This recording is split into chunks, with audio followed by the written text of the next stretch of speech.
Oh, yeah. Freak out. Yeah, I'm looking right into the video scope, And this is Macho Man, #1 Macho Man impersonator, past, present, future, yeah. And I'm here to tell you, you are watching 49er Minded with Bashar. Yeah, the cream of the crop. Dig it? What is up, everybody? It's a Saturday night, 9 p.m., a little past 9. We are here at 49er Minded, where we get into the minds of 49er fans. Today, we have a very special guest. Some of you may know him, some of you may not know him. He has multiple channels. Northern Cali 49er fan. We got Andre from Dre Area Sports. How you doing, bro? What up? I'm doing good, man. Just got off of work. Excited to come on here and talk about some 49ers. We had a big week last week and a big week coming up tomorrow against the Vikings, and man, I'm super stoked. Super excited. Yes, me too. I'm very excited. I might have to watch the game on tape delay, actually, so I might have to turn this thing off for a good few hours before I hit the DVR button, but we'll see how that works out. And you know what? We got a streak to break, hopefully, in Minnesota. It's been so many damn years, since 1992 since we won. Just want to shout out everybody in the chat, by the way. Appreciate you guys. I don't know what kind of plans people have on Saturday nights if they're just kicking back at home. But we got Jimmy waiting patient in the house. Says, "What's up, faithful? Don't forget to smash the like button and subscribe." Woo! Appreciate you. So not only subscribe to this channel if you haven't subscribed yet, but Dre Area Sports. I do have his YouTube channel linked in the description box of the video. There if you we want to go. follow him on Instagram, he's on there as well. 49ers Throwback, great guy, dude. Always watches. Says, "Thanks for tuning in, faithful." Appreciate you, brother. I just followed him on X. Yeah, I want to really call good. it Twitter. I want to call it Twitter. The other day I called it X, and I was like, "Well, I actually said X for a change." When I say X, it just feels uncomfortable. I'm like, on X. It just feels weird. I'm like, dude, I don't know. Maybe I don't know. I want to call it Twitter, you know? Yeah, I want to call it Twitter too. All right, so we got Tej Beats in the house. Says, "Yeah, I guess." There you go. This is Dre Area Sports. And Nerd, it's his name, Nerd Kosa Nostra, must be from your channel. Says, "What's up? Hope all is well." What's up, Sean? David McNiner's in the house. Says, "What's cracking, Bashar and Andre? Good to see you, brother." Yeah, appreciate all the people. I shout people out along the way if you have any questions, comments. I can't read everything, but if something's interesting that pops out and we have a chance to bring it up, we definitely will get to that.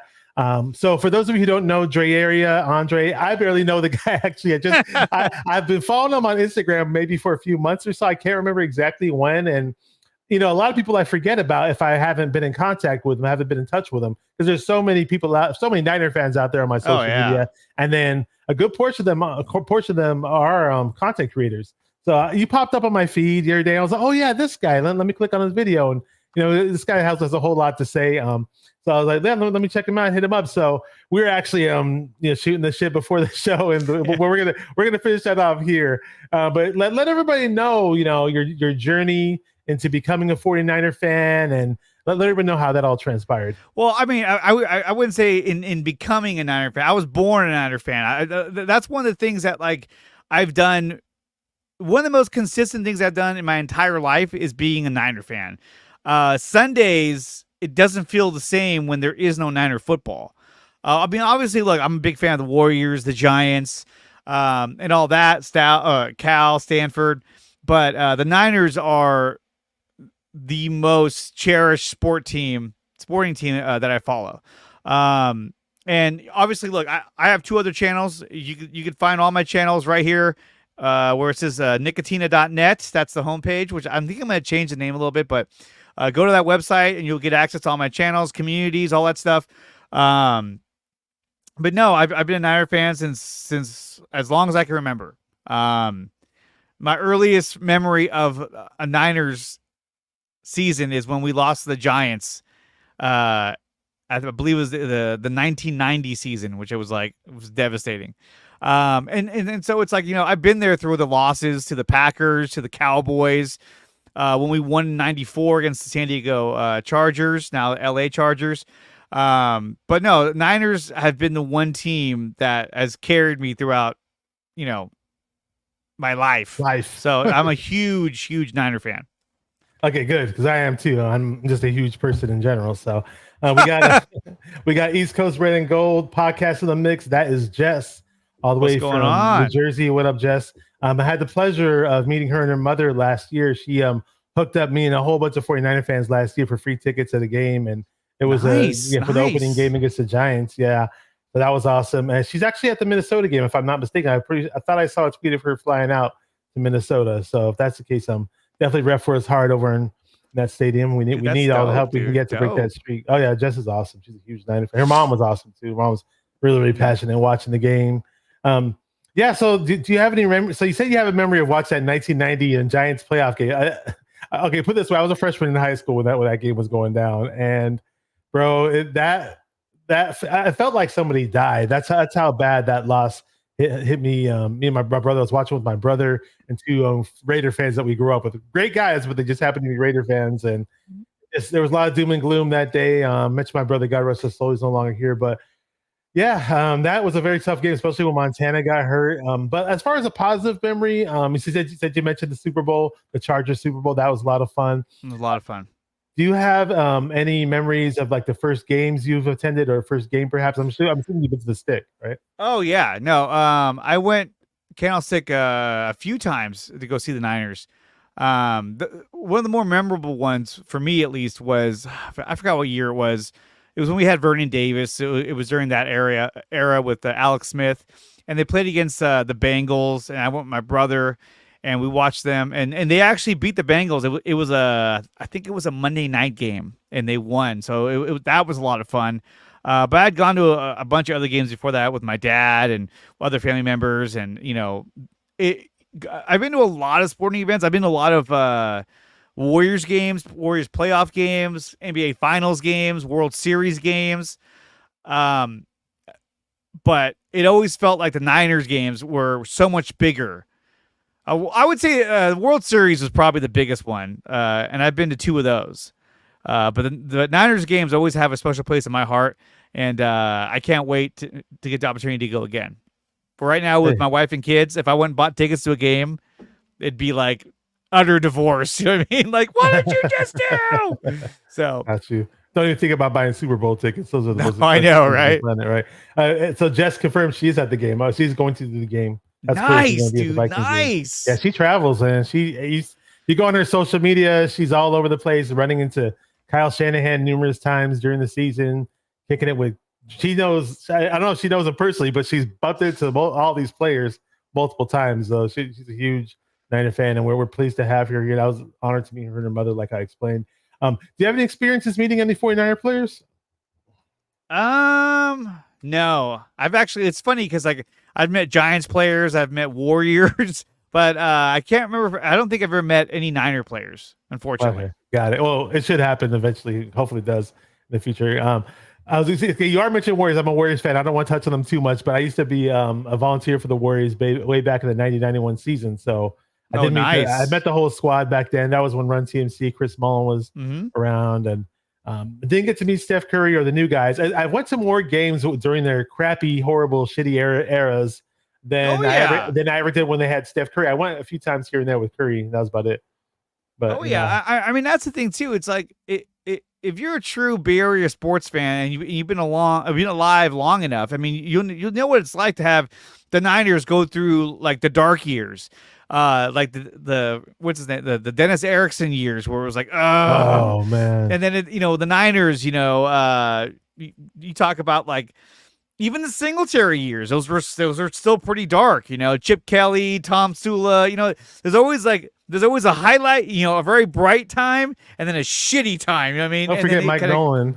Mike Nolan, but even Nolan, like we still had hope. But it just never came together. But I would say the worst had to have been the Tom Sula era. That was like, oh man, and it went from Tom Sula to Chip Kelly. It was just like, oh no, what is happening? I thought we'd at least have a little bit of success with Kelly just because he did win in the NFL with the Eagles, and I thought they would too, but it didn't match our talent, our personnel at all. What he was trying to do. Yeah. The problem is that they were so set on firing Jim Harbaugh. They knew like, hey, we're going to get rid of Jim Harbaugh. That's going to happen. We know that's going to happen. But then it was like, well, who's going to replace him? They were like, I don't know. You can't fire somebody and set up the whole season to fire somebody when you have nobody there to replace him. And look, they had a choice between like Adam Gase to be their head coach. Now, Adam Gase has not been the greatest head coach at all, but at the time, he was the offensive coordinator of the Denver Broncos, who were really good that year. They had a great offense that year, and they passed him up to give the job to Jim Tom Sula. There's a whole story behind that as well. And Tom Sula was set up to fail. That was just a horrible decision. But those dark years, they make the good years that much brighter. You know what I mean? It's like right now. Yeah, Niner fans, some of them will complain about how the Niners, haven't won the Super Bowl. We've lost twice to the Chiefs. It is what it is. But since 2019, this team has been relevant almost every single year. And they continue to be relevant, going into this year. And not only that, but like we have a team that has one of the most loaded rosters, and yet we're $50 million under the cap. So, you could argue like, well, they need to win the big one. Yeah, they do. But this team is set up for success for the future. And that's what makes this team so much, it makes it so much better to watch this team, knowing that like, hey, I don't have to worry about this team falling apart at the end of the year and everyone taking off. No, this team is going to be successful and competitive for at least the next 3 to 4 years. And I'm really excited about that. I am too. I'm gonna touch on more on that too as well. I want to say what's up to some people in the chat. I'm gonna finish off with some a little bit more questions about you, and then we'll move on to what the team is doing right now. We got Rod Cali 24/7. Check him out. He goes on live with Gina on her podcast on their channel. Says, what's up, Bass? Shout out to you guys and everyone in the chat. Good to see you, brother. T Breezy, what's up, bro? Says, Bashar, welcome my brother back. My brother. I was on a few weeks ago actually. So I didn't go away completely, but says Bang Bang Niner Game. Thank you, appreciate you. Good to have you back in the chat. Chrissy's up in here. What's up, Chrissy? She says, I have so much fun watching them and hanging with my favorite podcasters. Thank you. We appreciate having you. So my next question, so for those who don't know me, or for those who have known me well and watched the show, I'm a pizza enthusiast. If you go on my Instagram page, I don't know if you saw my pictures. I don't know if you bro, I fucking love pizza. Yeah. It's one of my vices, dude. I if you put it in front of me, I can't eat just one slice. Like I'll keep eating until my body won't let me eat anymore. It's really bad. Yeah, if you go to my social media on Instagram, you'll see pizzas that I made at home. I have a pizza oven. I watched probably 100 videos on how to make New York style pizza, restaurant style pizza. So I have a lot of that stuff down. So me being the pizza enthusiast, I always want to know what everybody's favorite style of pizza is, whether it be New York pizza, Detroit style, Sicilian, or chain type pizza. Or what, and also what their favorite go-to pizza spot is. And go ahead, you have the floor. Well, where I live, unfortunately, there really isn't really good pizza places out here. If we're talking about like major chains, like my favorite's Round Table. I think that's great. Any place that has Chicago style pizza, I'm all about it. And I'm not big on pineapple pizza. I'll eat it, but it's something I'll ever order. Now, you talk about like an all meat pizza, dude, I will tear that up. My wife loves like the white sauce pizza, and they're good, but I can't eat that much of that. But like you got red sauce and meat, dude, I will smash pizza all night long. I will smash so much pizza that I will look like fucking Jabba the Hutt by the time I'm done, double chinned and all, and I will sacrifice myself just to eat that much pizza because I love it. I absolutely love it. Well, you said Jabba the Hutt. Now I don't want to go too off topic, but remember the Spaceballs movie? Yeah, Pizza the Hutt. Pizza the Hutt, the character. He was locked in his limousine where he ate himself to death. He did. I was gonna say, unfortunately, that's the one food that my stomach doesn't tell me to stop eating. It doesn't. Mine doesn't either. And that one is just like, okay, keep eating. I literally have to like tell myself, stop. What are you doing? Yeah. All right. But hey, nothing goes better than pizza with nothing goes together better than football with pizza. Well, let me ask you this. When you get pizza, what do you like to drink with pizza? Do you like to drink beer, water, or soda? Okay. So throughout the week I mainly drink water. There are some weeks where I do have more soda, but for the most part, I rarely really have a soda. But if you throw a pizza in front of me, I have an urge to drink a Coke. For whatever reason. I always have the urge to drink a Coke. Not, I don't like beer with pizza. Water with pizza, that's okay, but it has to be a Coke. Chris Hubner, he's an excellent friend of mine, big 49er fan. He says no garlic fries, Andres. Yeah, so him and I went to a pub crawl.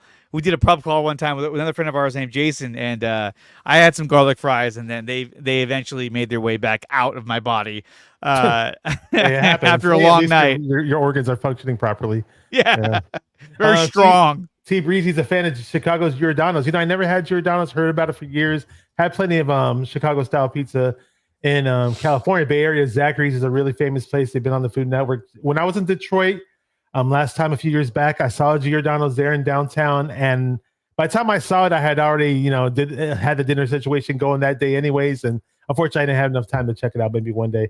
Yeah, we could go on and do a whole topic about pizza, but I definitely want to get into what the Niners are doing. So let's rewind a little bit because we did have a game recently, and just tell me your first initial thoughts about the game and any surprises or any disappointments, any letdowns against the New York Football Jets. I thought they looked completely dominant. I thought early on the Jets defense was a presence. I would say in the first two possessions, I felt that they were getting pass deflections. They were making it really hard on the Niners to move the football. And then the Niners, after two possessions, it felt like Shanahan, the offense, were like, wait a minute. Let's just run the fucking ball down their throat. And that's what they did. And they absolutely dominated them. Having guys like Quinnen Williams on that defensive line, I thought it was going to be a lot harder for us to open up running lanes, but having Dominic Pooney as your right guard, dude, that guy has opened up so many more running lanes to go not only to the left, but go to the right, which is something that we haven't been able to do for the past couple of years, is go to the right. We run heavy to the left behind, obviously Trent Williams, Aaron Banks, and whatever tight end we have over there. But now Pooney is giving us the opportunity to go to the right, which it really opens things up because now you don't know which way we're going to go. And not only that, but then Pooney has also shown that he's there to support not only Jake Brendel, but Colton McKivitz as well. So he's doing a lot of things to help make their jobs easier and to make the line very, very efficient. I watched the broadcast with Peyton Manning, Eli Manning, and Bill Belichick. And Belichick kept talking about how the Niners offensive line were controlling the line of scrimmage, how they were getting to that second level and getting those blocks to open up the running lanes. And so I think this team is set up for success when it comes to running the football better than they were last year. Yeah, I wish I watched it with those guys commentating. I know you posted something on Twitter, and I do want to share the video. It's a 28-second clip of they're talking about Brock Purdy. I'll jump to it in just a minute. While the game was going, I was literally tweeting out, wow, it's really nice to know that we can finally run to the right side of the field again. Yeah. I'm sure a lot of it was Pooney, but to his credit, I've ripped on him a lot. A lot of other Niner fans have, but McKivitz, especially in the run game, he was kind of reminding me of Michael McGlinchey a little bit. In Michael McGlinchey's prime, not before he dropped like 80 pounds and became a string bean. McGlinchey was an exceptional run blocker at one point in his career. But they were just destroying him. Kinlaw and Solomon Thomas. Quinnen Williams wasn't standing out like I thought he would. I mean, he went straight up head on against Pooney on one play, and Pooney really, really held his own. I wish we'd have drafted another Pooney type. We could have maybe put him at tackle. And it's funny because I watched Pooney and I'm like, are you telling me that this guy can't play tackle in the NFL? Because he's looking like our second best damn offensive lineman on the squad. Yeah, no, he looks really good. Yeah, and they're like, oh, he's got short arms. He can't play tackle in the NFL. Play tackle in college, but whatever. I do love him at the right guard position. Mm-hmm. And while I was watching the game, John Chapman tweeted out a few times that he said, like, I think he counted at least 5 times where Pooney was picking up other blocks for other people. That's awesome. Yeah, no, he was supporting everyone. And like I said, getting those second levels was key. In fact, let me see. I got one right here if you don't mind. I'll share this real quick. Yeah, go ahead, share it. Mm-hmm. I'm all about sharing. This has no sound, so we're safe. If you want to go ahead and pull it up. So shout out to Somi. Says Pooney played all 5 positions yes, in Kansas. He played all 5 positions. All right, so I'm gonna play this video. There's a couple other videos, and I'm gonna run two more. Yeah. So here we go. So this is Dominic Pooney. That's him right there, as you can see with the big sign above his head. And here we go. Well, Dominic Pooney. I guess there is sound. Let me turn that off. No, you can play it. All right. of creating the lane. There's and this was a Deebo bullshit Samuel call, at the top. the holding call on Deebo. But look what I totally look agree. at the second level. Boom, boom, Pooney, boom. Everyone is controlling the line of scrimmage. Everyone is getting downfield and getting those blocks. Well, Dominic. They're absolutely dominating out there. And this is not a slouch defense. This is the number 3 ranked defense in the NFL last season. And to see them do this, which, you could argue that, like, a lot of people would say that, our offensive line was our biggest weakness. But in this game, it was one of our strengths, was how efficient they were at controlling the line of scrimmage. And that's what I love so much about what I saw from the Niner game, was that we saw the Niners have a stronger offensive line that was controlling the line of scrimmage, and that got me really excited. Yeah, definitely. I mean, I played offensive line in high school. I was banging on the table for offensive line all throughout the draft, and Pooney was one of the guys who I wasn't familiar with. I'll be honest about that. But at the end of the day, he's looking really, really nice. So let's see what else we can do. So 49ers throwback says refs have been inconsistent not only with the 49ers but with other teams too. Maybe that's what it is early in the season. Everybody's shaking off the cobwebs. He said, "Imagine if we had a center that would be we would be top 5. A good center, that is, a really nice one." Well, we still got John Feliciano coming back, so there's an opportunity for him to come back and possibly play center, depending on when and how like when he gets back. So that's an option as well. And that's if Jake Brendel really is playing that bad. There was a run where Mason probably could have taken off for a touchdown, but Jake Brendel couldn't seal that tackle at the second level. He got by Brendel, and then he actually made the tackle and was able to knock down JP Mason. But yeah, the offensive line looked great. I love what I saw. He looked great, and then Jordan Mason is just like perfectly fit for the zone running scheme. I mean, that's why you hear like when people throw out those Marshawn Lynch comparisons, I try not to, because I'm like, in my opinion, Marshawn Lynch had way more power, and then not that Jordan Mason goes down easy, because he doesn't. But I just see way more power coming from Marshawn Lynch. But anyways, the thing he does have, though, is the vision in his own running scheme, and the way he's able to jump. He does this like jump cut type of thing where he bounces from one hole to the other. Yeah. Like if you watch Marshawn Lynch do that and watch JP Mason do it, I think Richard Sherman had some stuff to say when he compared the two. I didn't watch it, but I saw some links to it. But it sounded like he has some good words to say about JP Mason. No, absolutely. Absolutely. No, JP Mason absolutely dominated out there. And that was great to see, because, I mean, obviously everyone was saying how, without McCaffrey, where are they going to generate their running game? And it didn't matter, because Mason did what McCaffrey probably would have done, if not more, because of his size and his speed, and he gives us something different. And I'm hoping that when we get to week 7, when McCaffrey's due to come back against the Kansas City Chiefs, and get ready for that. I really hope that I think that by that point, as long as Mason continues to play well throughout the season, you're going to get a duo of both Christian McCaffrey and JP Mason in your offense, which I think is a recipe for success, man. Hey, I was watching that game, and when they were running I'm sick of, I love our wide receivers. I love what Deebo does, but at the same time, I don't want to see Deebo getting the rock and they're running him like he's Jerome Bettis. I mean, there are plenty of collisions out there that we shouldn't have had him doing. There he is, but I mean, for me at least, like, I like seeing Deebo in the backfield. Maybe not as much as he has been, but he creates a lot of mismatches when he's in the backfield and they still have receivers out there. It causes the defense to have to commit to how they're going to defend him, because is he going to run the ball? Is he going to come out for a pass? So it definitely gives the defense something to think about, even if he's not even, in the play.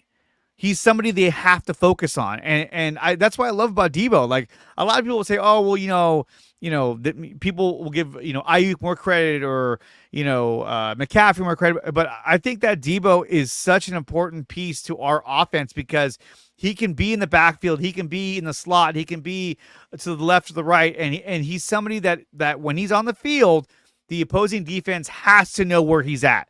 They pay attention to where he's at. And he's a game changer, and I love it. Definitely. Let me say what's up to E. Kim. Good to have you here, bro. Just hey, Bashar. Thank you, man. 49ers Throwback says it's our best running back duo since Ricky Waters and William Floyd. Well, yeah. I mean, you can say duo. I mean, but both of them are halfbacks. So Floyd was a fullback, but I love Floyd. He's a batting ram. He was a lot of fun to watch, and he just had so much heart and got the team so pumped up. Yeah. Did you see that again? He used to do that. Yeah. There you go. When he would score, I was like, yeah. But a lot of good Niner teams in the past, man. Yeah, and for those who don't know, CMC's put on IR, and you said he could possibly come back against the Chiefs. Rod Cali 24/7 says, now that CMC is hurt, do you think Cowings would get more reps with the ones? Hope so. That'd be nice. That'd be nice, but I think that you're going to see Cowing in special teams, and occasionally you'll see him out there when it's a 4-receiver set. They rarely ever do a 5-receiver set, but they'll do 4-receiver sets, bunch sets, and I think that's where you're going to see him more. But you got to remember too is that Ricky Pearsall, who took a bullet to the chest, is probably going to come back I think by week 3, if not week 4. I think Hufanga and Pearsall will be back no later than week 4. And so I think that like having Pearsall out there, he's a shifty, fast slot receiver. I think that's going to open things up again. But when he comes back, that's going to not give Cowing all that many opportunities because he's behind Ayuk, Debo, Jennings, and then obviously Ricky Pearsall. Well, we'll touch on the receivers more in just a second. I want to address this. Throwback says hopefully it's Isaac Guerrero.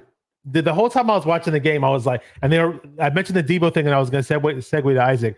I was pounding the table, putting Isaac Guerrero every time they rested J.P. Mason, Jordan Mason, and by the time they finally threw Guerrero in the game, was like total garbage time. And I don't think he even had a carry, but I'm really excited to see this guy. It's very rare that we have a height, weight, speed type guy at running back or at any skill position per se. So it's going to be a lot of fun to watch that guy and see what we can do with him in the future. He got us all excited on that one kickoff return that he almost ran in that game. He had some nice runs at running back as well. Absolutely. And Steve O's here says no juice will be the relief picture. Well, okay. Oh yeah. So I know we were talking about wide receivers. So we'll get into that in a minute. I wanted to play this video from your from Dre Area Sports' Instagram page. I believe it's from. Let's see. I believe it's from. I'm not sure which podcast because he said he's doing multiple podcasts. But if you see it, you could. When I share, you'll be able to tell us what it's from exactly. Okay. But I thought this was an interesting video in regards to the Ayuk play.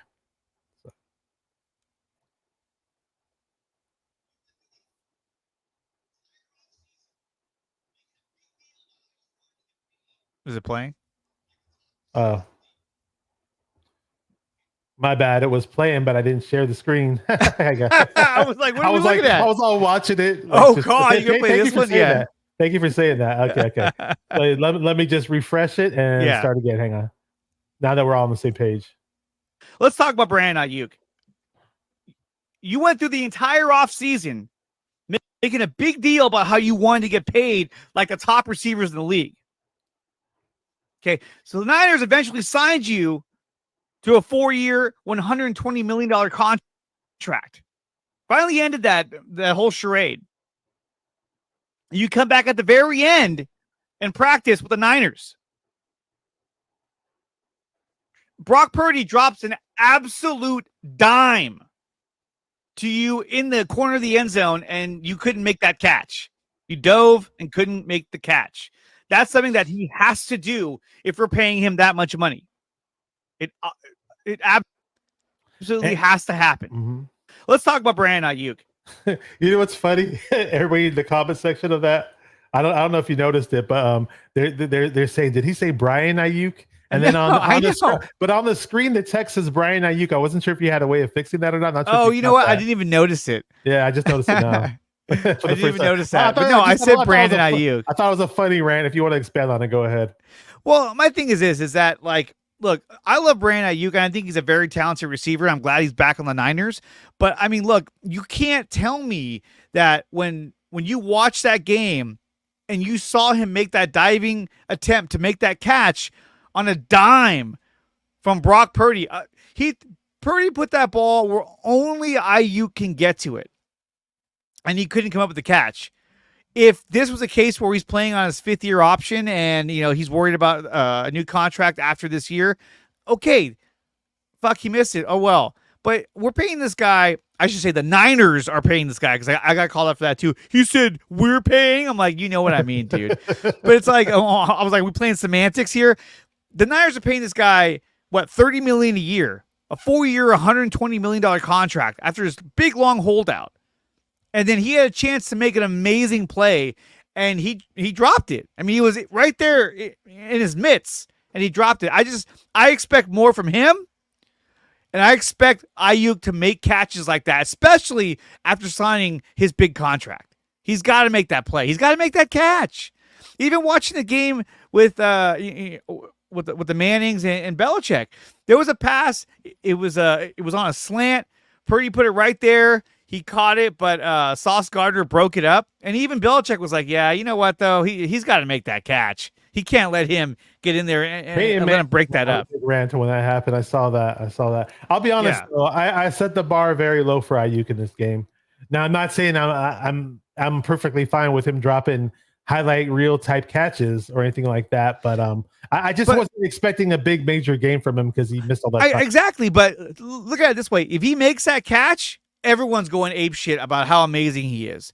Instead, he didn't make the catch, and I was disappointed because I'm like, look, dude, you held in for that long, and then you dropped an amazing play. I expect more from him. Now, is this something that he's going to keep doing throughout the season? I don't think so, but I'm going to call it like I see it. If I see a play that I felt that player should have made, then I'm going to call that out. I'm not going to be like, well, you know.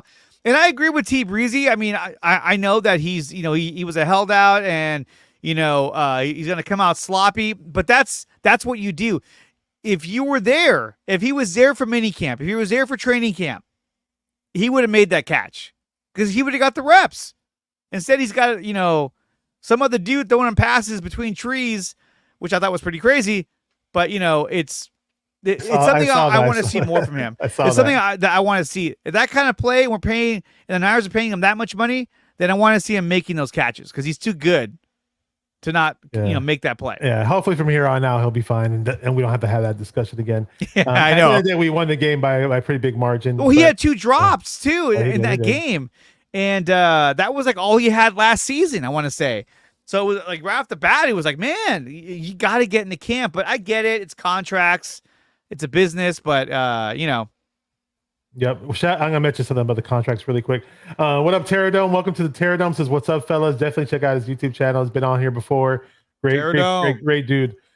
So really quick, in regards to all the holdouts and contract mess, I said this yesterday, but I'll repeat it again for those who missed it. Despite the fact that we're the TMZ of the NFL, we are the TMZ of the NFL every offseason. A million dudes are holding out. We got a million contracts to pay, whatever. At the end of the day, we did get up and everybody signed, albeit at the last minute. But Parag Marathe for some way, somehow drew things up to where we have the most cap space in the NFL right now. Yeah. And we all know why, because you mentioned Purdy, you know, throwing dimes and you know, honestly, starting off the game, Purdy was doing some things. I'm like, okay, great. He's looking a bit more like an average QB right now. And the Purdy naysayers are going to come out and you know, start knocking on everybody's door and saying, hey, get that guy off the field or whatever. But eventually Purdy warmed up and, you know, shook the cobwebs off and he started looking pretty good. Could have had a TD pass. We get that. But pretty soon I'm going to play a video for Brock Purdy that you tweeted out. And if you have anything to add to that, go right ahead. You can add about the salary cap situation with Parag and Purdy as well. Go ahead. Well, and that's kind of what we were talking about earlier, was that, like, for me, it's exciting to know that this team is set up to win, to be successful, and have talent on the roster for the next, 3 to 4 years. We have $50 million open in cap space, right? We know that they're going to sign Brock Purdy to a massive deal, but you still have other guys that they need to take care of. One of which is Demo Lenore. They got to find a way to bring him back. Even Charvarius Ward. I mean, dude, that guy, he shut down the entire left side of the field. They didn't even throw to him. They didn't even throw to his side at all, because that's how good he is. So they have choices to make. Obviously, you also got free agents like Dre Greenlaw coming up. Talanoa Hufanga is coming up. I think Hufanga might be on the outside looking in. Depending on how everyone else shakes out. I mean, you got Jair Brown, you got Mustafa. It could be a case where you let him finish out the season and then you hand the reins over to Mustafa. It just depends on how everything kind of plays itself out. But you got a number of free agents that they're going to have to sign. They're going to be able to bring some back, but they're probably going to end up losing some this offseason. And this year, I mean, they lost some, but to me, they weren't really all that devastating. Like Ray McLeod, I was like, okay, that's too bad. Oh, that wasn't a loss. Yeah, I was like, oh well. Maybe Cowing, and we barely see anything for Cowing, but just the little that I see of Cowing. Well, and then the whole thing with Eric Armstead, everyone's like, oh well, well, they got rid of Eric Armstead. That's gonna hurt them. I'm like, Eric Armstead was hurt the past 2 seasons. Every year the guy gets hurt. So it made no sense to keep him on if he's got plantar fasciitis. And the way we swindled the NFL by getting Malik Collins, Jordan Elliott, and then you could throw in Yeturi Gross-Matos, who we're going to see this Sunday. All 3 of the guys who are known for stopping the run, so that's going to be very interesting. I think we handled that very well. And I think that, look, when you look at what they got in replace of Eric Armstead, you got Jordan Elliott and you got Malik Collins. And to me, what you did was you made your defensive line deeper because now you have those guys there on top of, you're giving a shot to Robert Beal. So he has something to prove himself. I think you turn one guy into 2 guys, and both those guys are really good. Jordan Elliott was one of the top-rated defensive tackles against the run last season, which is something that we need to fix, was our run defense. But there are also guys that their names kept popping up against the Jets. Like there was a play where Jordan Elliott got pressure on Aaron Rodgers that made him throw kind of a shitty throw. Malik Collins was throwing dudes around, stopping the run game, and he was a presence the entire time. And when you look at Javon Hargrave, that's the guy that if he does not produce this year, then you cut him and you let him walk. I would not continue to pay that guy unless he has a monster year this year. But 7 sacks last year, that's not enough. Yeah, 7.5 sacks. What's funny though? I thought he had more than that in Philly, but he didn't. So I mean, as far as numbers wise, the pressures though are more important to me. It's the pressures that he had more in Philly. Yeah, he had more pressures in Philly. Oh, John Lynch is here. Thank you for watching. That's my good friend. He always says, where's John Lynch at? Hang on. He always says, I can't do it. He does it in this high-pitched voice. He says, what's good? He does it in a funny way. John Lynch is a really, really cool guy. Not Kyle Shanahan's biggest fan, but it's okay. He's still my boy. So who else is up here? There was another comment I wanted to throw up. Okay, Terry Dome says, look for Malik Collins to eat tomorrow. I really hope he does. And yes, I think he will. Somebody's going for the low-hanging fruit here. Says Javon Kinlaw sucks. Glad 49ers didn't bring him back. Well, okay, so that's a funny statement because when you watch the Jets game, right, you saw both Solomon Thomas and Javon Kinlaw on the Jets defensive line, and neither one of them had an impact in the game whatsoever. I never saw Kinlaw's name or Thomas's name come up. And, dude, these guys are first-round draft picks. Solomon Thomas was a 3rd pick in the draft. Kinlaw was, I think, the 11th or 14th pick in the draft, 9th, somewhere around there. And these guys were supposed to be difference makers, and they were not. And it's funny how they go back to the people that they know. Like, they went to Robert Saleh. They went to the Jets. Armstead went to the Jaguars where Trent Baalke was there. Oh! But still, it's like Solomon Thomas, he is serviceable as a defensive lineman to give your defensive line depth, like as not as your starter. In other words, he should have been drafted in the 7th round. Yeah, exactly. He shouldn't even. Well, I mean, look, they didn't know, but they should have known. Really, they should have known. They should have. But they, for lack of a better term, they fucked that pick up. Yes, they did. And I actually, believe it or not, I actually wanted Mahomes in that draft, but we didn't get him. So, and then he's biting us in the ass. Unfortunately. Hate to say that. So yeah, correction. Thank you, John Lynch. Okay, 12 sacks last year. Yeah, see, he did. Okay, I thought he did. It was his second to last year in Philly, 7.5 sacks. That was a similar type. 12 sacks is a lot, and he had a lot of pressures for too. A D tackle, that's a lot. Hopefully, we at least get the pressures from. We don't have to necessarily get a ton of sacks, but at least get a lot of consistent heat and pressure.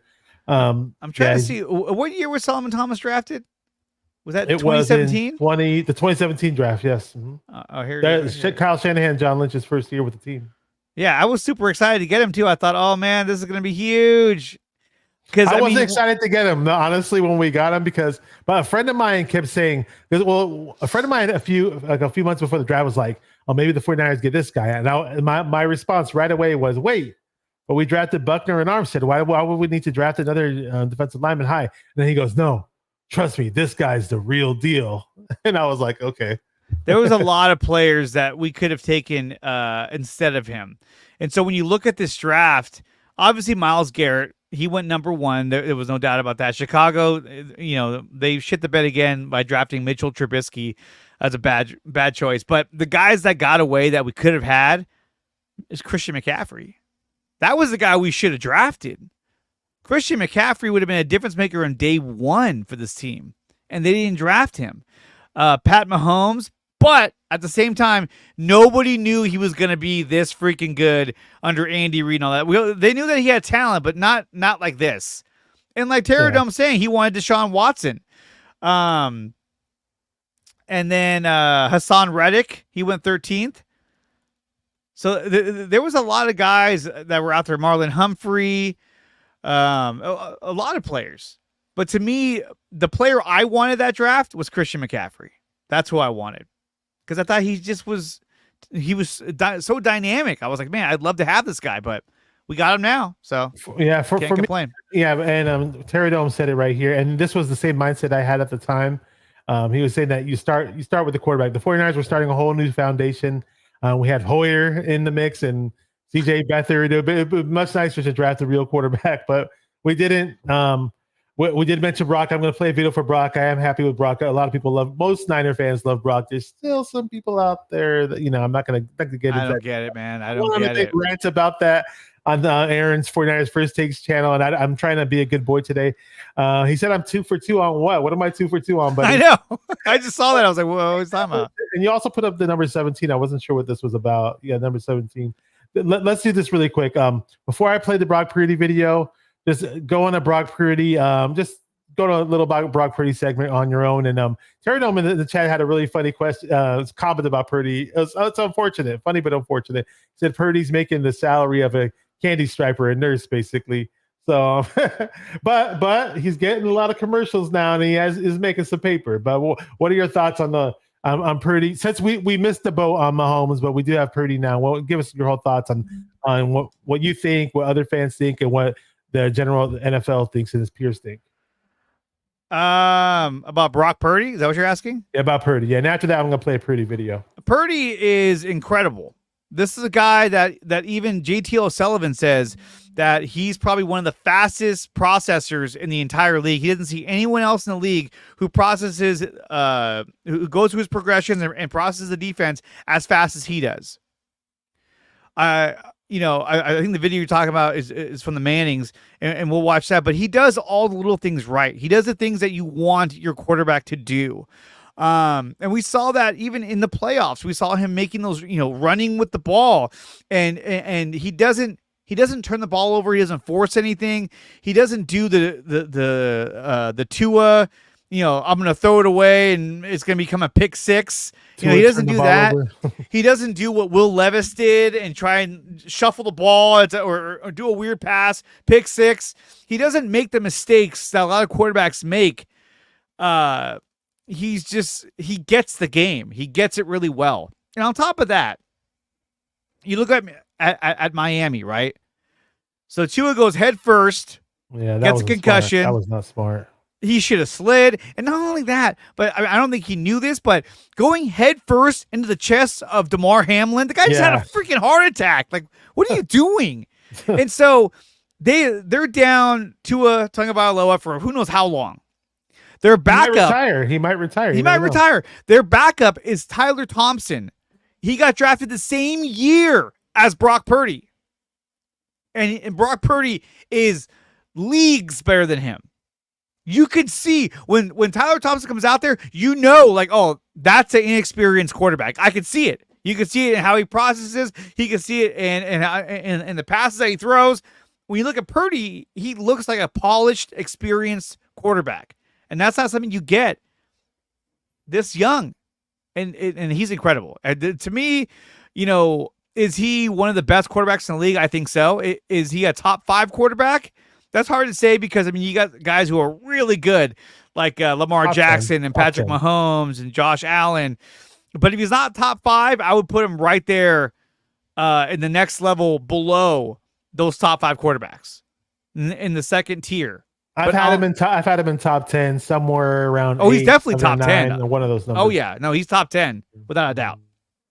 Yeah, let me oh, we got an interesting comment here. What up, Corey? Good to see you, brother. He's been on the show. Shouting out my boy John V, who's been on the show multiple times. What up, John V? What's going on, Good to have guys? you here, brother. John V's awesome, co-host of mine. Comes on a lot with me. Dan, so you were mentioning the salary cap earlier, and we were talking about you know, where this team's going to head out in the future and what players we may retain. A lot of people say, oh, well, the 49ers, their window's closed. And my argument is we landed a quarterback. John Lynch says no quarterback has been better than Purdy since only Mahomes has since around the time those two guys came in the league, basically. Mm-hmm. So my opinion is, hey, we have a quarterback. We have a quarterback that we can do a lot of things with in the near future. And as long as we draft well, this whole salary cap thing and signing players, retaining players may not be that big of a deal so far early, but so far this draft looks like it could be a pretty damn good one. Look at Pooney. He looks like a first rounder. We were talking about him for God knows how long. Everybody's talking about him.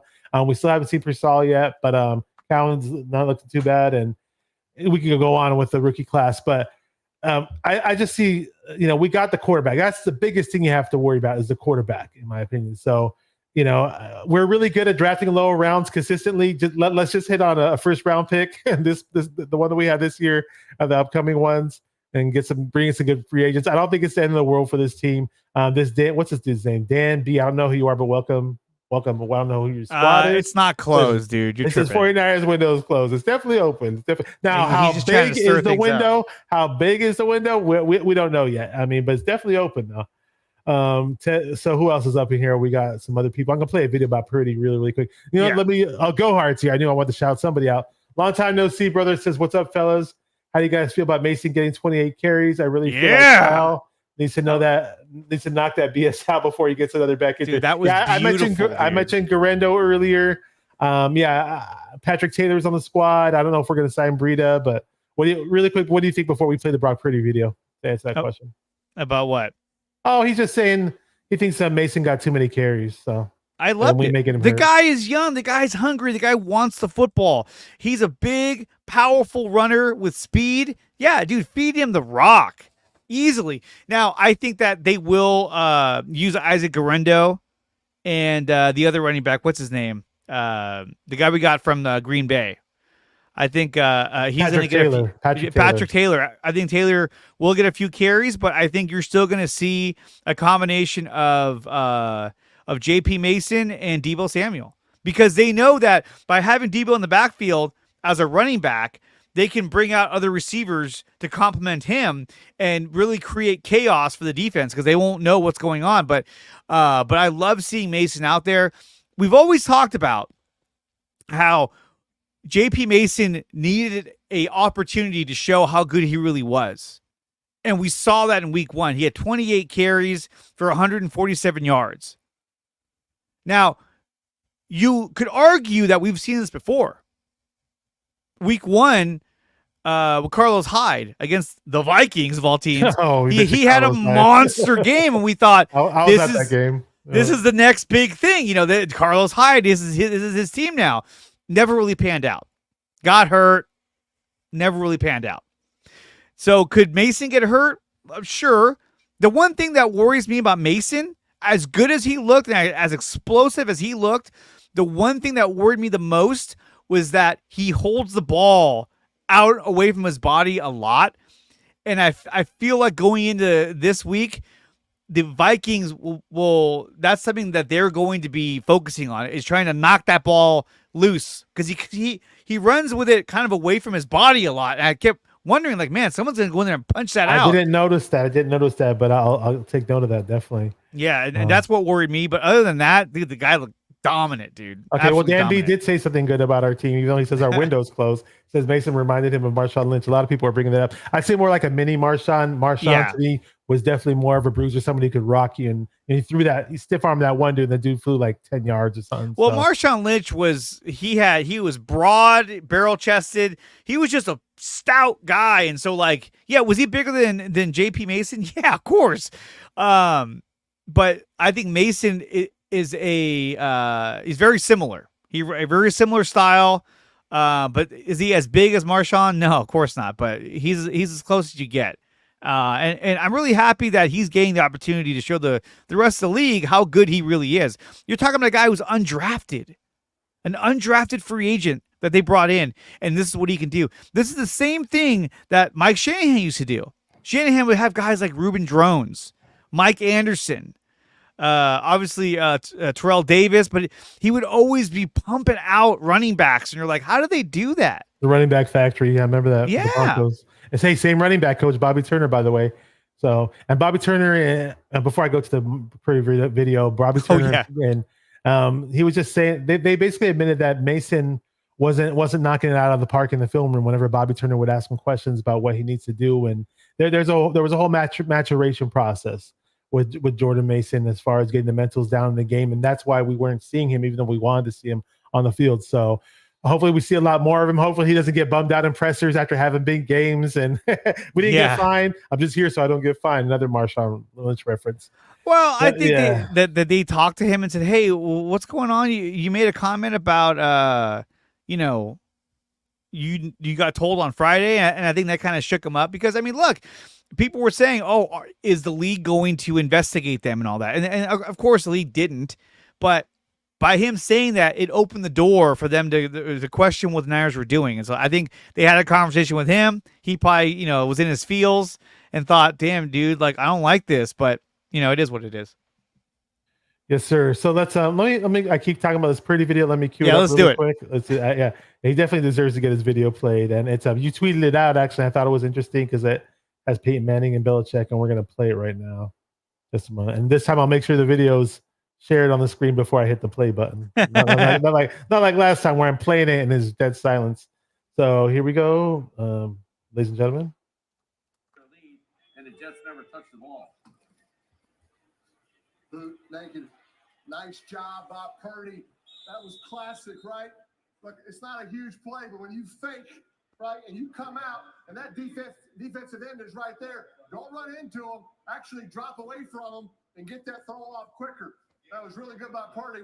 I like nakeds. I like boots. Let's don't run right into the defensive end if he doesn't chase down the line of scrimmage. All right. Thank you very much, Peyton Manning. And thank you for tweeting that out because I would have never seen it otherwise. Yeah, no. And the reason why I recorded that when I was watching it, I was just like, dude, it goes to show you, even someone like Peyton Manning, right, watching the game, literally jumped out of his seat to talk about that. It's the small things. Like those are the things that you notice when you play the game. And so he's like, "Oh, dude, I love that." Because how many quarterbacks have we seen run a bootleg, come out of it, here comes the defender, and they run out and they throw it while they're getting hit. They try to evade and they get sacked. Like things can go wrong so quickly. And what does he do? He sees that guy coming. He stops, takes 2 steps back, and gets that throw off. Even if it's for 3 yards, it's positive yardage. And it's those little nuances that he does that just it drives not only opposing defenses, but it drives opposing fans of the Niners crazy because according to everybody else, he's not supposed to do that. He's not supposed to be that good, but he is. And he's a Niner. I love it. Yeah, because everybody, they look at the arm, they look at the height, they look at the weight, and they just think, and then I met the guy in person, and I don't think he looks super, super young, but he definitely does look younger. Oh, he looks young. So it's younger than us. I mean. Yeah. Well, I got probably like more than 20 years on him, so I have an excuse.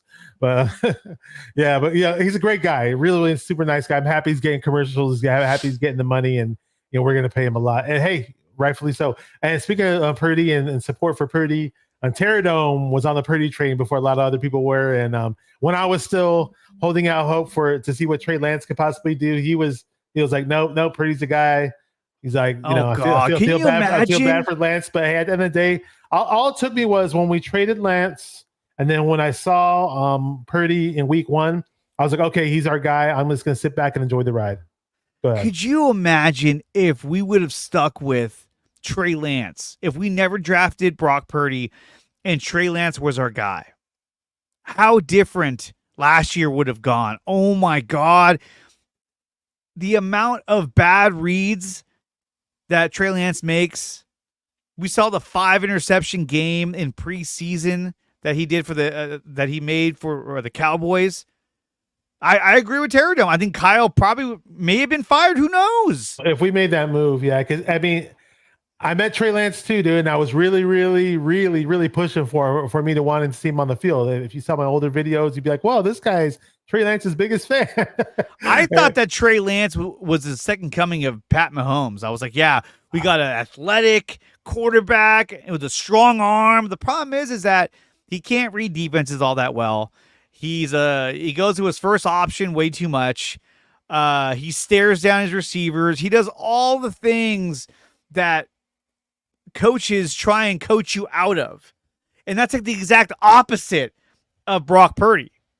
He does all the things that the coaches want to push. He does it naturally. And you're just like, oh God, this is great. Yeah, he lacks, the huge strong arm that Trey Lance has, but that's really it. I mean, the guy is just leagues better than Trey Lance. Yeah, and I don't really want to make the comparison because it's not even an argument or a discussion anymore. But like I was saying earlier in the show, there is still a contingency of 49er fans that believe what they want to believe. I'm just going to put it that way in the nicest way I possibly can.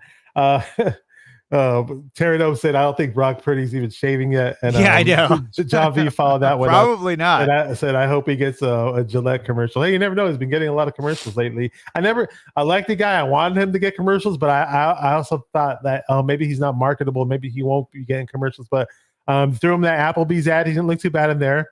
Did a good job in that with whatever acting that they coached him with.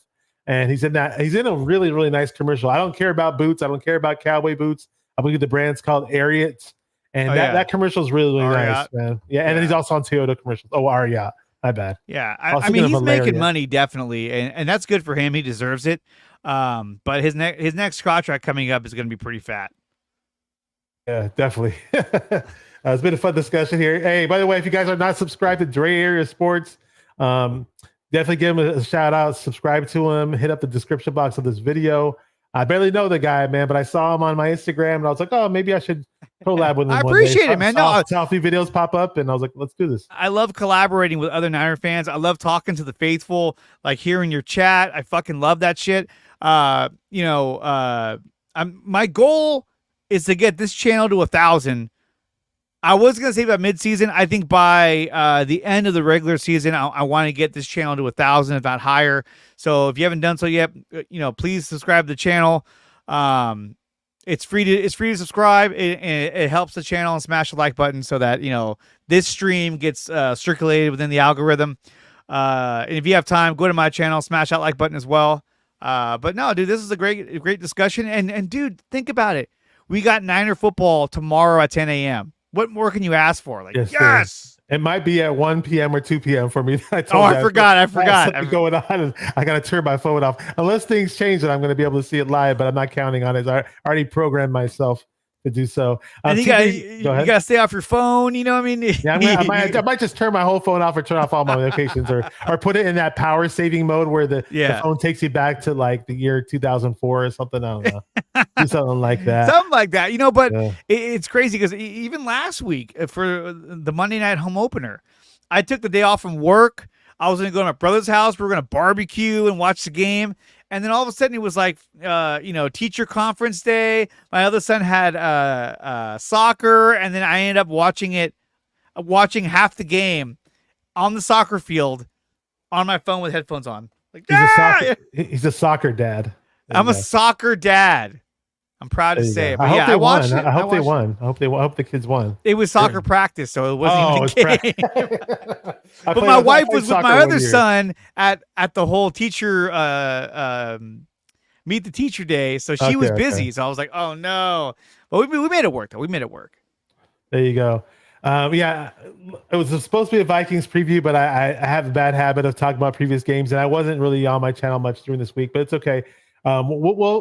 Can you stay on for like about 10 minutes more? Because we got let's go. Okay. If you want to talk about the Vikings, let's do it, man. Okay, cool. My wife's in the house. All right, cool. I'll deal with that later. Shout out to the wife. Thank you for giving us the liberty to do the show. We appreciate it. So Kyle Shanahan's going to face Brian Flores, and he hasn't had I don't know what the exact record is, and I didn't study into it too much, but I know he hasn't had much success against Brian Flores, and we obviously lost it to the Vikings last week. I know Brian Last year. Flores. Last year. Sorry, my bad. Yeah. From what I understand, Brian Flores throws out a lot of weird type blitz packages, and hopefully we'll be able to figure that part out. And we're facing Sam Darnold, Brock Purdy's former backup. Jordan Addison's going to be out, but they're going to have Richard Jefferson, obviously, arguably the best wide receiver in the game. Christian Darrisaw, amazing left tackle. Awesome. Brian O'Neill's pretty damn good too. And what are your thoughts about this upcoming game, man? You can go anywhere you want with it. I think the Niners are going to have a really successful game tomorrow. I mean, look, they have Justin Jefferson. He's the best receiver in the league. But outside of Justin Jefferson, everyone keeps talking about, okay, well, their biggest thing is going to be, the running game with Aaron Jones. And yes, he had a good game against us last year for the Packers, but this is not the Green Bay Packers. This is the Minnesota Vikings. You're talking about Ed Ingram and Brian O'Neill, their right guard and right tackle, are both questionable for the games. But even if they go, they have injuries that they're dealing with. So their whole right side is going to be banged up. And so I think when you look at like Garrett Bradbury and Blake Brendel, these are guys that, they're good, but they were going up against a New York Giants team that, I mean, I'm sorry, going up against the New York Giants, that's like going up against the FCS team. It's just a second tier from what an NFL team should be. And so I think where they're going to thrive the most defensively for the Niners is that I think that Malik Collins and Javon Hargrave are going to have a lot of success up the middle and putting not only pressure on Sam Darnold, but helping to stop that running game. Because I think if I'm the Niners defense, I want to make sure that I'm doing everything I can, not only to stop the run game, but to put pressure on Sam Darnold. And how do you put pressure on Sam Darnold? You shut down his running game. And by doing that, you could say, well, then I'll throw the ball to Justin Jefferson. Well, good luck with that because they haven't announced this yet. Well, they haven't announced this yet, but I can almost guarantee you that Charvarius Ward is going to follow him around. And if he doesn't, he eventually will, because he did that against DK Metcalf and completely shut him down. He did very much. And we saw him stay to one side last week against the Jets, and he completely shut down that whole right side, which is incredible. And so I think that they're definitely going to, Darrisaw is legit. Let's not get away from that. Christian Darrisaw is legit, and he's their left tackle. So, I mean, they're probably going to be running more towards the left side. And not to mention, Bosa last year, right? So here's the other thing too, is that Bosa last year was predominantly on the left side. We already saw this year in game 1 that Sorensen is willing to move him around from left to right, and moving him to different spots to see if we can get, different looks and different, pass rushing packages against the quarterback. So we're going to be doing that again. In fact, the difference that Sorensen and Staley have made to the defense is astronomically better than what Steve Wilkes was doing. Steve Wilkes had a tendency to have his safeties cover the running backs that would run out onto the flat. He wanted his safeties to cover that and have his linebackers drop deeper to cover the middle of the field, and they were getting burned left and right. And that's why you saw so many plays where you saw the linebackers getting there late to get to the tight end, to get to the receiver, is because of the way that Wilkes was designing their defense. It didn't match their scheme. So I think that stopping the run is going to be huge, which I think they're going to do, because I think that the Vikings are going to try to run the ball early to establish that running game. Once the Niners do shut down, and I believe that they will shut down that running game, then Sam Darnold is going to have to drop back and pass more often than he wants to. And he's not going to find Justin Jefferson open all that much because you're going to have Charvarius Ward covering him. So that's going to put more pressure on Darnold to spread the ball around and to get rid of that ball in an efficient amount of time before the pass rush gets to him. And that's kind of how I see it defensively. Yeah, I see it the same way. You got it down, man. You nailed it. Yeah. Yeah. So, it's going to be interesting because lately we have been seeing Bosa move around, and I have seen him move around in the past, But like you're saying, I think they're going to make more of an effort to do so. Yeah, And oh he, yeah. he didn't have Leonard Floyd playing with him last year. You know, we did have Chase Young, and Chase Young was very wishy-washy, so to speak. But Yeah, yeah, well, yeah, the problem too with when it came to Chase Young is that, you know, in the game against the Jacksonville Jaguars, when we first had Chase Young, you saw different lineups where you had Bosa and Chase Young side by side, and you know, just creating havoc on the defensive line. But as the games went on, they got away from that. And you didn't see those kind of packages anymore, which is kind of like, what's going on? Because Steve Wilkes was kind of set on how he wanted to do his defense, and which was the problem for the Niners. But I think that, you know, this year you're seeing Leonard Floyd and Bosa being moved to different sides, which I like that because it gives you a different look. It makes the offense have to account for where these guys are at, and they're not always going to be in the same spot every single time. And so I think defensively is going to be a huge game. Now, what's going to work against the Niners, I think, is the fact that they're traveling almost cross country, you know, all the way to Minnesota. They're starting at 10 a.m. And you're going against a very loud crowd there in Minnesota. So if you can overcome that early on, the Niners can dominate this game defensively. yeah, I think so too. And great memory, John Lynch. I knew there was a game that I was missing when I was talking about Brian Flores' wins against Shanahan. Yeah, that Dolphins game was a dreadful game to watch, man. Everybody was hurt. We had some cornerback like that that was bagging groceries at Kroger probably, and we're like, hey, tomorrow you're our starting corner. It was literally like, you know, on that much of a short notice, and that was a terrible game. Everybody was hurt that year, so I don't even count that as a real season. So, you know, in the last game, you know, the Vikings aren't gonna have Kirk. Obviously, they don't have Kirk Cousins anymore. But not only did they have Kirk Cousins play, but Kirk Cousins was probably playing the game of his life, saying like, Shanahan, you really wanted me to play? I'm gonna stick it to you and show you how good I am, and blah blah blah blah.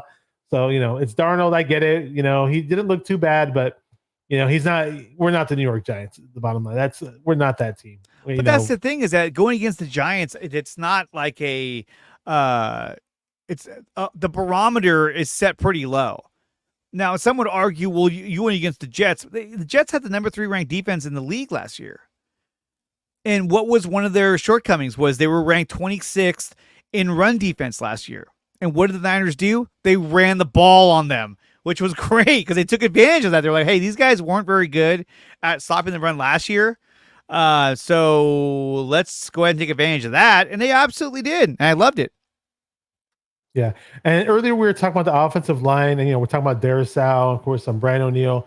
It's not very well known, but they do have a very soft spot on their offensive line. Their right guard, Ed Ingram, was probably the worst ranked right guard in all of PFF for week 1. So now, you know, it's a different matchup. We get it. But, you know, the 49ers are riding high with Malik Collins right now. Jordan Elliott's going to be the mix. Artur Gross Matos, who's a pretty damn good run stuffer, or a DN type of guy, is going to be there. So hopefully we could attack it with some blitzes too. Why not, man? I don't know. And Warner, let's talk about Fred Warner really quick before we wrap this up. We're going to wrap it up and do a prediction, wrap this part up and then do a prediction and then close it out. Fred Warner, man, he played like a man possessed. Hopefully we could see that type of Fred Warner play in like real, like serious playoff games. Cause man, if he's getting better and better, watch out, man. He looked like a Hall of Famer in week 1. Mm-hmm. No, he really did. He was flying everywhere. And he made a couple of plays where he even saved a touchdown because of his athletic ability, just closing in on the ball and getting to the defenders. He's incredible. There's no one like Fred Warner right now, and he's a force when he's out there. But when you look at like the defense for the Vikings, right, going up against our offense, you know, you're talking about the total defense last year. They were ranked 16th in total defense. We were ranked 8th.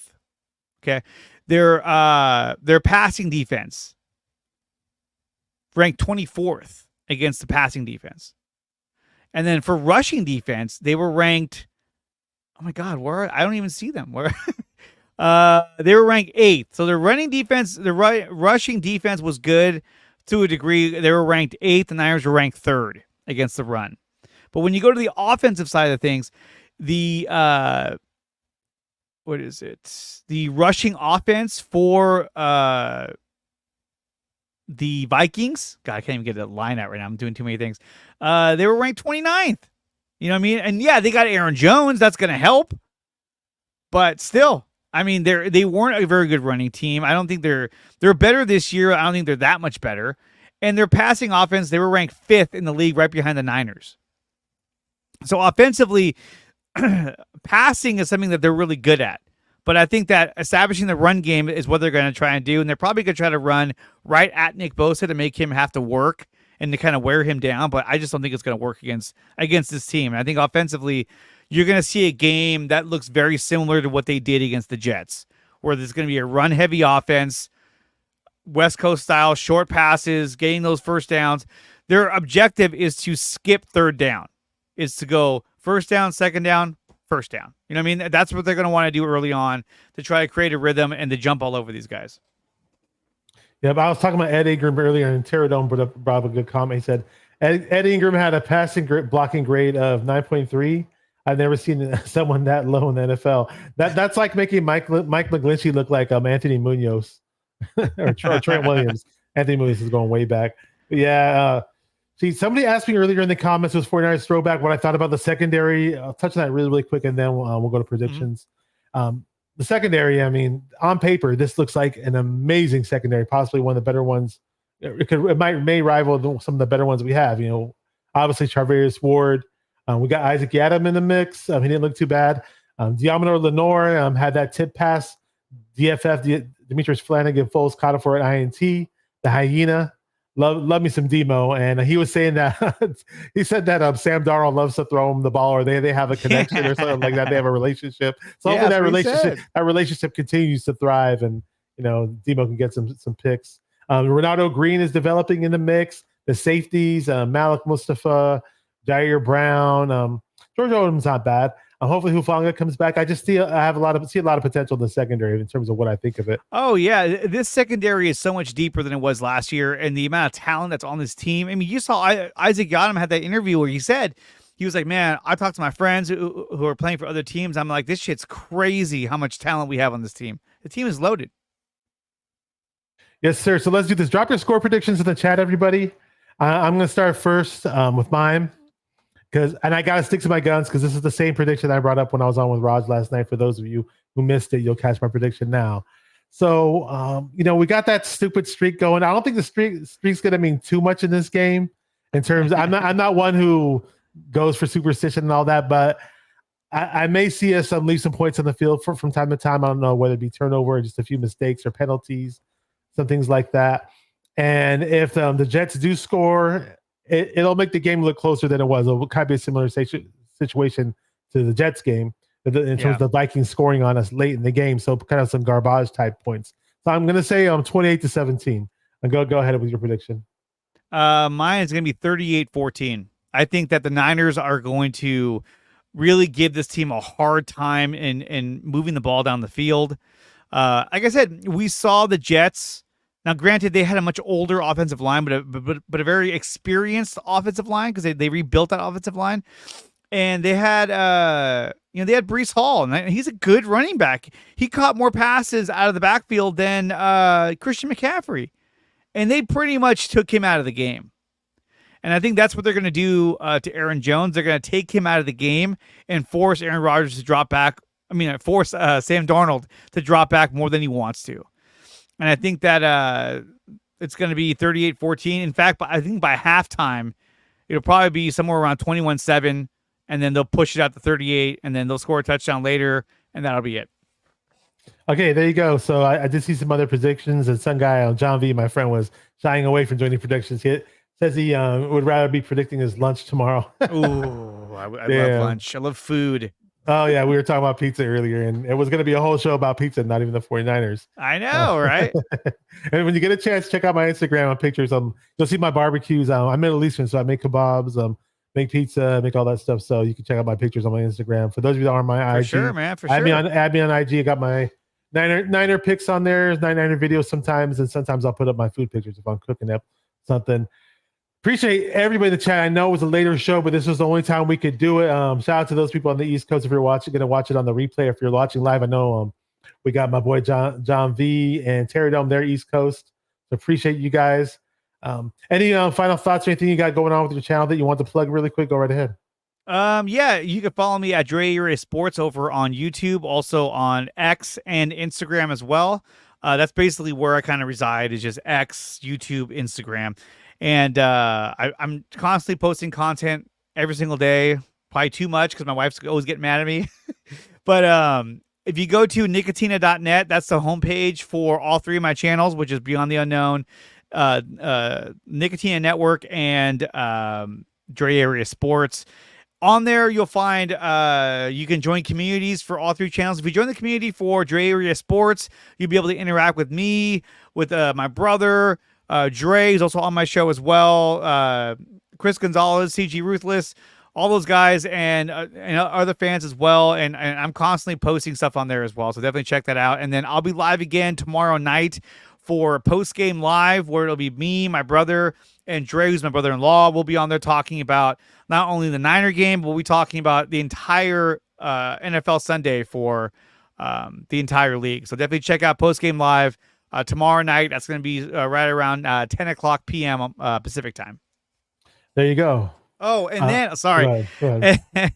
And then on Wednesdays, you can check me out at 11 a.m. Pacific time. I'll be doing the NorCal Sports Report, and that's for IG Sports Radio. Check out IG Sports Radio over on YouTube and on X as well, and on Instagram. And I also stream that show on my channel as well. So that's the NorCal Sports Report. And that's at 11 a.m. on Wednesdays for IG Sports Radio. Okay, got that part. As far as my future shows, 49ers Throwback was asking, when are you going live with Aaron? That's 49ers First Takes. We have something set up to do shows on Tuesday. I was on last Tuesday and don't know the exact time, but maybe somewhere around 6 p.m. Pacific time. I'm going to be going live on my channel, definitely with Ryan for No Border Sports on Monday. Now, if I do a post-game show tomorrow, my direct post-game show is after the game, or a few hours after the game, or things I do randomly. But I am going to be doing a nice Friday thing with Raj from RSF 49ers. We just did one this past Friday, so that should be a continuous thing. Should be a lot of fun. Thank you for coming on, Andre. I mean, you were awesome. Yeah, man. The Andre, you kept saying Nicotina, and I keep thinking of Andre Nicotina, the rapper. Well, that's where it came from. Yeah, because obviously. Well, in high school. And everyone always says, "Oh, you should change that." I'm like, whatever. In high school, that was my nickname that my friends would call me. You know, they'd call me Nicotina. You know, guys and girls. And so when I started up on X years ago, I was like, you know what? You know, I'll just go by Nicotina, and then that kind of carried on into my other channel, which is the Nicotina Network. But I usually stream all my stuff on that channel, on Nicotina Network. This one's not. This is going to Dre Area Sports. So, but yeah, definitely check it out, man. You know what? Since you said Dre Area Sports, I haven't even done it yet. I'm going to do it right now. What? Dre Area! All right. That was awesome, dude. I love it. Got that out of the way. I was telling myself, I think I told myself once I have to say it, and then I forgot it. That was a few hours ago, so good thing I remembered. All right. Appreciate you, John V. Says, great show, fellas. John Lynch has his prediction 42-10. Niners play the Vikings tomorrow. Hopefully we do break that streak. Appreciate everybody for jumping in the chat. I'll appreciate everybody if they watch later. Thank you, Dre. It's been awesome, Dre. Hopefully have you on again in the future. Yeah, sometimes I'll do if I ever do post game shows. Sometimes I just hit up people randomly like, "Hey, you down to come on?" And it's a lot of fun. So we're all geared up for tomorrow's game. Thank you, Rod. Take care, brother. Yeah, thank you guys for watching 49er Minded, where we get into the minds of 49er fans. Keep repping those 49ers and stay 49er minded. Let's break the streak, beat the Vikings. Let's go. Peace. 49ers!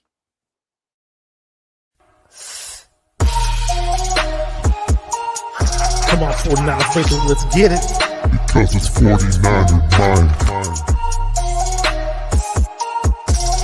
We gotta do this one time for the Empire. It's 49er mind.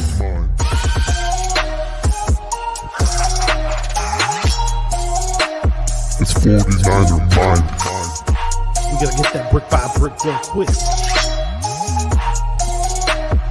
49er mine. Yeah, area. Yo, we can't listen to them haters, man. 49er mine. We from the Bay. 49er mine. We them San Francisco 49ers. 49er mine. We got that red and gold blood inside us. 49er mine.